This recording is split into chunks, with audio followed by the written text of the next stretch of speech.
పూర్తిగా మెరిట్ ఆధారంగా ట్రాన్స్పరెంట్ గా అర్హత ఉన్నటువంటి అభ్యర్థులను అవసరమైనటువంటి స్కూల్స్ లో నియమించి ఇచ్చిన మాటను నిలబెట్టుకుంది ఆంధ్రప్రదేశ్ రాష్ట్ర ప్రభుత్వం.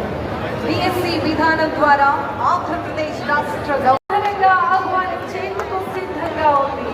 ఈనాటి కార్యక్రమ ముఖ్య అతిథి గౌరవనీయులైన ఆంధ్రప్రదేశ్ రాష్ట్ర ముఖ్యమంత్రి వర్యులు శ్రీ నారా చంద్రబాబు నాయుడు గారు ఈ ప్రాంగణంలోకి విచ్చేశారు. వారికి వేదిక ఆర్థిక స్వాగతం పలుకుతోంది.